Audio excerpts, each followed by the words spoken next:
Sir, we are privileged and it is an honor to welcome you to this, to have you amidst us today. And we are looking forward very eagerly for your address, sir.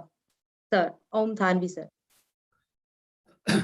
Thank you very much, Smriti, for such a long introduction and totally unnecessary, I think, because everything is available nowadays on Google, and praising someone in his presence is too embarrassing. And thank you for making me comfortable to allow to speak in Hindi, the language in which I think and I write, and I have worked for 44 years, as you told, never worked in English or any other language. So I would like to submit my point of view in Hindi.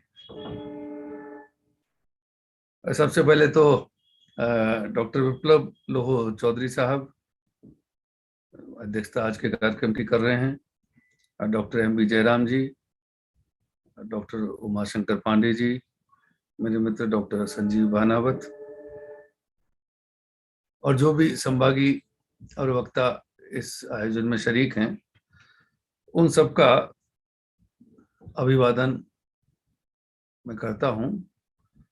और जो विषय आज आपने चुना है वो बहुत जरूरी है और बहुत टाइमली है, क्योंकि जिस दौर से हम लोग गुजर रहे हैं और खासकर देश गुजर रहा है, मीडिया की भूमिका सिर्फ सूचना देना नहीं है, एक समझ का साझा करना भी है। ये पुरानी कहानी हो गई कि जानकारी देनी है, सूचना देनी है। जो आजकल इतने माध्यम उपलब्ध हैं तकनीक के जमाने में, इतनी टेक्नोलॉजी इतनी वाइड हो गई है, इतने इंस्ट्रूमेंट्स आ गए हैं कि आपको सूचना जानकारी तो पलक झपकते मिल सकती है। उसके लिए आपको मीडिया पर निर्भर होना जरूरी नहीं है, लेकिन समझ जो है, एक विजन है, वो कहाँ से हासिल होता है। उस विजन को आप थोप भी नहीं सकते हैं, उस विजन को आप बेच भी नहीं सकते हैं, लेकिन जो मैंने कहा कि समझ का साझा करते हैं, उसका अर्थ क्या है। जो नैरेटिव्स की आप बात करना चाहते हैं, नैरेटिव्स को आप किस रूप में समझते हैं, किस रूप में रखते हैं।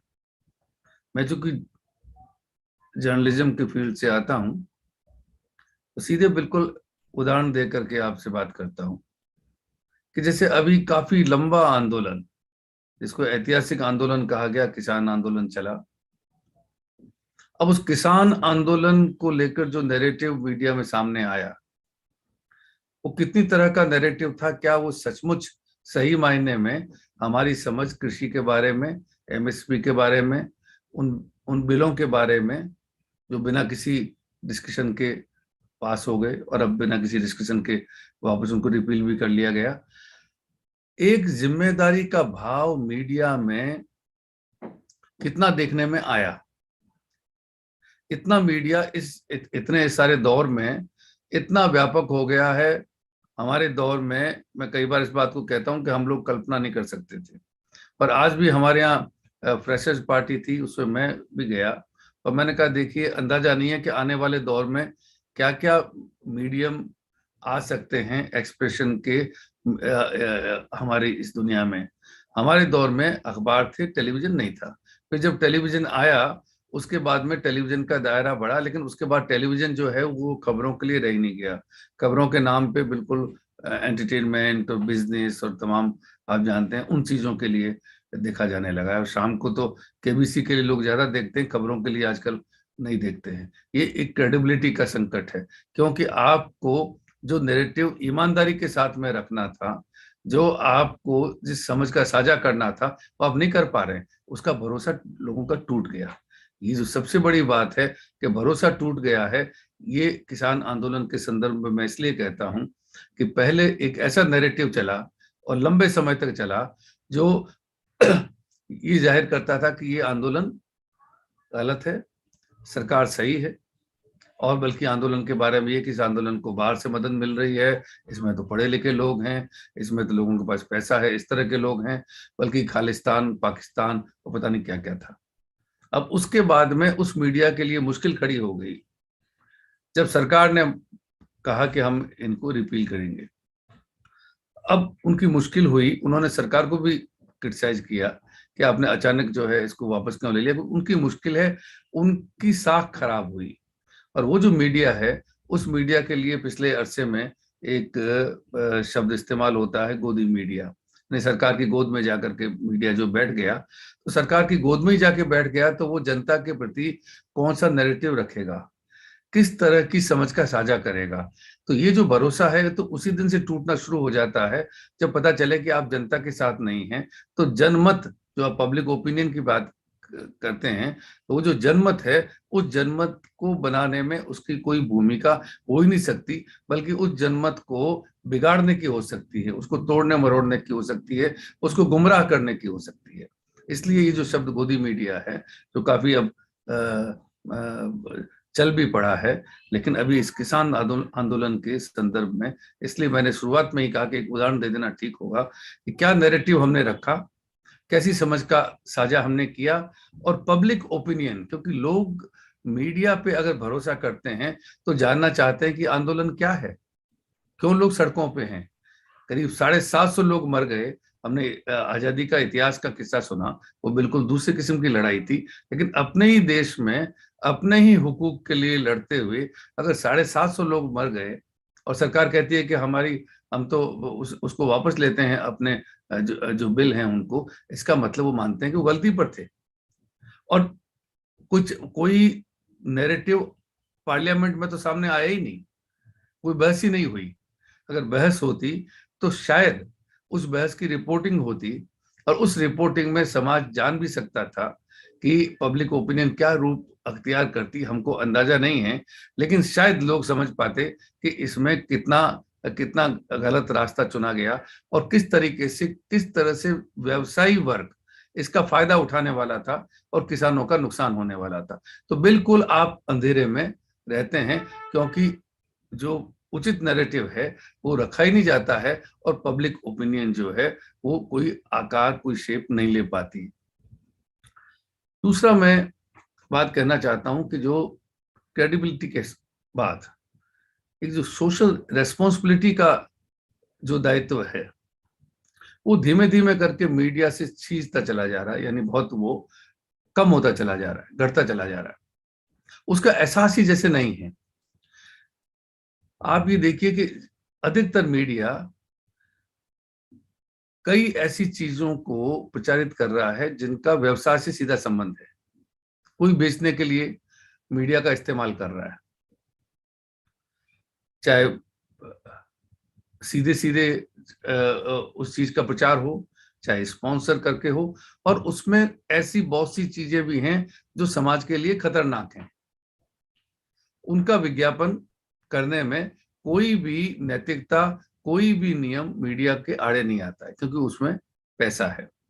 दूसरी बात, अगर रेस्पॉन्सिबिलिटी की बात करें, हमारे देश का समाज इस दौर में जिस तरह से जातिवाद से बुरी तरह से ग्रस्त है, जिस तरह से सांप्रदायिकता इस देश को जकड़े हुए है, आप देखते हैं आए दिन गाय के नाम पे किसी की हत्या कर दी जाएगी, किसी ने शादी कर ली किसी और धर्म में जाके उसकी हत्या कर दी जाएगी। उस सब को लेकर के एक समझ पैदा करने का दायित्व मीडिया का है। जिस तरह से पत्रकारों के साथ अन्याय पिछले कुछ वर्षों में हो रहा है, और अगर आप इंडेक्स को देखें तो बिल्कुल शर्मनाक स्थिति तक हम लोग पहुंच चुके हैं। उसमें मीडिया खुद भी इसको लेकर परेशान नहीं है कि हमारी साख खराब हो रही है और हमारी अपनी बिरादरी के साथ ज्यादती हो रही है। कप्पन को गिरफ्तार किया गया, आज तक छोड़ा नहीं गया है। और आप देखिए कि कारण क्या क्या चीजें हैं, कहाँ जा रहे थे, किस चीज को रिपोर्ट करने के लिए जा रहे थे, और पत्रकारों पे राजद्रोह का मुकदमा दर्ज हो रहा है, सेडिशन का। और जो गोदी मीडिया है, या बल्कि आप चापलूस मीडिया भी कह सकते हैं, वो लोग उसके लिए क्या शब्द हिंदी में इस्तेमाल करते हैं आप जानते हैं? राजद्रोह नहीं लिखते हैं, वो देशद्रोह लिखते हैं कि देशद्रोह का मुकदमा दर्ज हुआ। यानी इतनी भी बुनियादी समझ मीडिया में नहीं कि सेडिशन का अनुवाद राजद्रोह हो सकता है, सरकार द्रोह हो सकता है, वही उसका अर्थ है। कि सरकार के खिलाफ, आप सरकार से सहमत नहीं, आप सरकार के खिलाफ बोल सकते हैं। अब सरकार के खिलाफ आप बोल सकते हैं, चित्र बना सकते हैं, कार्टून बना सकते हैं। अगर सरकार को लगे कि नहीं ये गलत है और इससे समाज को भड़काया जाएगा या इसका नुकसान होगा, आपके खिलाफ राजद्रोह का मुकदमा दर्ज किया जा सकता है। गांधी जी तिलक पर भी किया गया था। तब गांधी जी ने कहा था कि मैं 100 बार ये गुनाह करूंगा क्योंकि सरकार के खिलाफ बोलना मेरा हक है। इसलिए कई सरकारों ने ये कहा भी है, कई सरकारों में लोगों ने ये कहा है कि राजद्रोह का मुकदमा बिल्कुल वाहियात है, इसको बिल्कुल, इस कानून को ही वापस लेना चाहिए। ये अंग्रेजों ने जिस भी मकसद से किया था, आज सरकार के खिलाफ बोलने को अगर हम गुनाह ठहराते हैं तो ये अपने आप में बहुत ही अटपटी बात होगी। लेकिन उस राजद्रोह को मीडिया देशद्रोह लिखता है। जब कन्हैया कुमार पे मुकदमा चला तब कहा गया कि देशद्रोह के आरोप में कन्हैया कुमार गिरफ्तार। देशद्रोह के आरोप में कई पत्रकार गिरफ्तार हो गए, ऐसा अखबारों में छपा, जबकि वो देशद्रोही नहीं है। देशद्रोह तो गद्दार या ट्रेटर को आप कहते हैं। सरकार के खिलाफ बोलना देशद्रोह कैसे हो गया? तो ये जो एक समझ का अभाव है, या कहें कि जानबूझ करके किसी की मदद के लिए, चाहे वो सरकार है, चाहे कोई पॉलिटिकल पार्टी है, किसी की भी मदद के लिए आप तथ्यों से गुमराह कर रहे हैं, तो आप समाज के समक्ष कैसा नैरेटिव पेश कर रहे हैं, कैसी पब्लिक ओपिनियन बनाने की कोशिश कर रहे हैं, वो आप एक झूठ गढ़ने की कोशिश कर रहे हैं। आपका काम सच को दिखाना है। यही मीडिया का लक्ष्य है कि सच का साक्षात्कार और उसके बाद सच का साझा, सच का संप्रेषण, वो आप नहीं कर पा रहे हैं। आप झूठ का संप्रेषण कर रहे हैं, जबकि आपको पता है कि सच्चाई क्या है। हर कोई जानता है कि सेडिशन का क्या अर्थ होता है। वो ट्रेटर या गद्दारी नहीं है। तो ये जो इस दौर में जो मैंने थोड़ा संकेत करने की चेष्टा की कि सामाजिक समस्याएं हैं और कुछ राजनीतिक समस्याएं भी हैं, उनको लेकर के बिल्कुल गैर जिम्मेदारी का भाव आता है। और समाज क्या समझ रहा होगा, चाहे किसान आंदोलन की बात करें, चाहे आप लव जिहाद की बात करें, चाहे आप सांप्रदायिकता की बात करें, मारकाट की बात करें, गाय के नाम पर, धर्म के नाम पर, उसके बारे में क्या आप एक समझ तैयार कर रहे हैं? वो समझ तैयार नहीं कर रहे हैं, बल्कि लोगों को और ज्यादा गुमराह करने की, और ज्यादा भ्रमित करने की, और ज्यादा लोगों को पोलराइज करने की कोशिश कर रहे हैं, क्योंकि आपको किसी एक सरकार या किसी एक राजनीतिक विचारधारा की तुष्टि करनी है।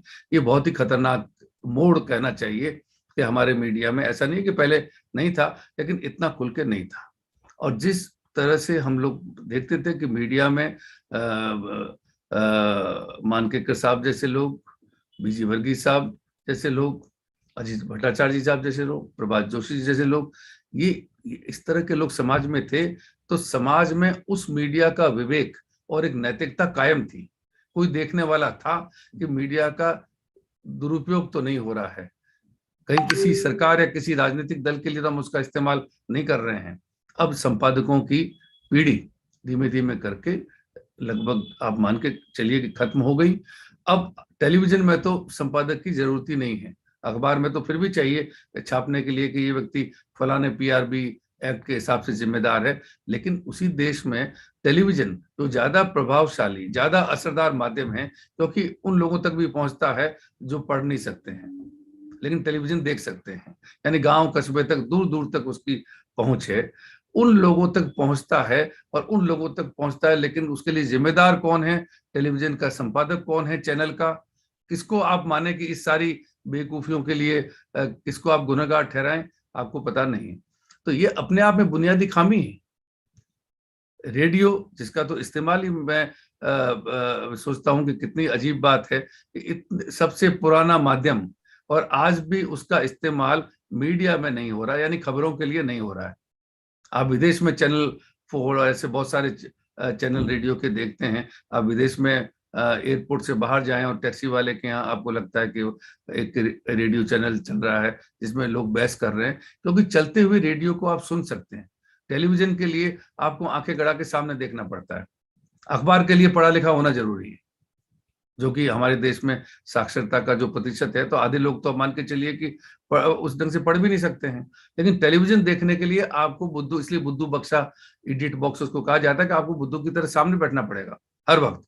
लेकिन रेडियो तो आप साइकिल पे बांध करके भी किसान उसका इस्तेमाल कर सकता है। उस रेडियो का इस्तेमाल आज भी इतने महत्वपूर्ण माध्यम का नहीं हो रहा है। सिर्फ एफएम के लिए हो रहा है, जिसकी भी पहुंच आप जानते हैं कि 100 किलोमीटर से अधिक नहीं होती है। तो रेडियो का इस्तेमाल खबरों के लिए, समाज की समझ बढ़ाने के लिए, एक नैरेटिव गढ़ने के लिए, ये पूरा का पूरा एक बहुत बड़ा सेगमेंट खाली छोड़ा हुआ है। वो खाली नासमझी में या लापरवाही में नहीं छोड़ा हुआ है। आसानी से कोई भी सरकार नहीं चाहेगी कि इस तरह से समझ का साझा करें। अखबारों पे काबू करने की चेष्टा करते हैं, कई तरीके से करते हैं। टेलीविजन पे काबू करने की कोशिश करते हैं, उसके भी कई तरीके हैं। जैसे आपने देखा कि बड़े पूंजीपति ने चैनल के चैनल खरीद लिए। तो अब उनसे आप क्या उम्मीद करेंगे? उनका काम यही, उनको इसीलिए खरीदा गया है कि वो सरकार के लिए काम करें, सरकार उनके लिए काम करेगी। तो रेडियो जो है, वो रेडियो को अगर वो खुला छोड़ने की कोशिश करें, इससे ज्यादा उनको लगता है कि बेवकूफी का काम नहीं होगा। क्योंकि रेडियो अगर खुला छोड़ देंगे तो सारी समझ का काम, एक जिम्मेदारी का काम बहुत लोग नहीं, थोड़े लोग भी कर रहे होंगे, तो उसका प्रचार बहुत दूर तक हो जाएगा। आखिरी बात जो मैं कहना चाहता हूँ कि सोशल मीडिया जिसकी चर्चा हुई, अब इसने काफी पंख पसार लिए हैं। कई मामलों में ये दुधारी तलवार की तरह काम करता है। हैं, या जो झूठ का प्रचार किया जाता है, या झूठा नैरेटिव आप नहीं भी रखते हैं, पर आप उस समझ का साझा नहीं करते हैं जो आपको करना चाहिए, उसकी काट कई दफा सोशल मीडिया करता है और आपको वहां से थोड़ी बहुत जानकारी छन के मिल जाती है। लेकिन वही सोशल मीडिया अफवाहें फैलाने का काम भी करता है, झूठ के प्रचार का काम भी करता है, क्योंकि उसके ऊपर कोई नियंत्रण नहीं है और मर्यादा नहीं है। मैं बुनियादी तौर पे सोशल मीडिया को पत्रकारिता नहीं मानता हूँ।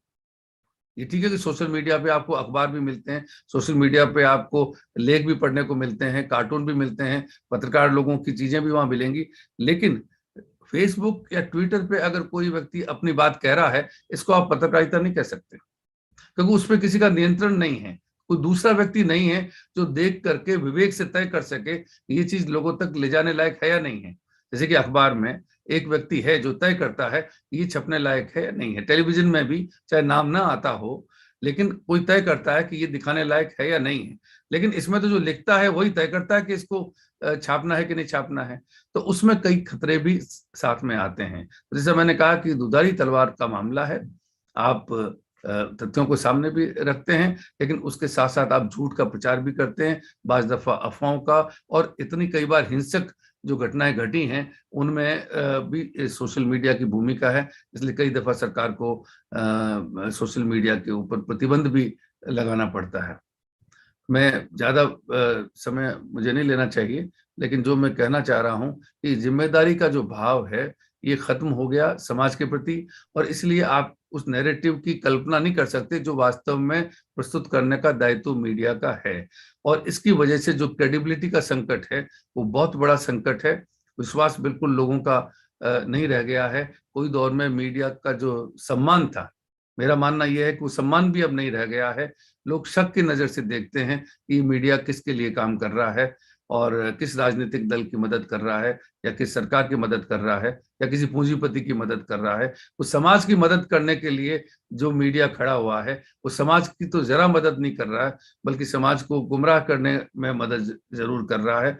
ये जो सारा मीडिया ऐसा है ऐसा मैं नहीं कहता हूँ, लेकिन काफी कुछ मीडिया जो है ऐसा हो गया। ये सचमुच फिक्र की बात है। ये सिर्फ हाशिए वाले लोग नहीं है कि आप कहें कि फ्रिंज एलिमेंट्स हैं और थोड़े लोग ऐसे होते नहीं। आप किसान आंदोलन की इसलिए मैंने शुरुआत की, उसी से मैं अंत करता हूं कि उसमें इतना झूठ, इतना गुमराह किया गया, बाद में उसी मीडिया को नीचे देखना पड़ा, क्योंकि जब सरकार झुक गई तो पर मीडिया अब कैसे अपनी बात को पलटे। सरकार की जो पलटी मार जो जो प्रवृत्ति है वो तो हम जानते हैं, लेकिन मीडिया को पलटी मारनी पड़े क्योंकि वो पहले किसी सरकार की मदद के लिए काम कर रहा था, तो मीडिया को ही नीचे देखना पड़ता है और मीडिया को ही अपनी साख गंवानी पड़ती है। मैं आपने मुझे मौका दिया अपनी बात कहने का, इसके लिए बहुत बहुत मैं आभार मानता हूँ। धन्यवाद।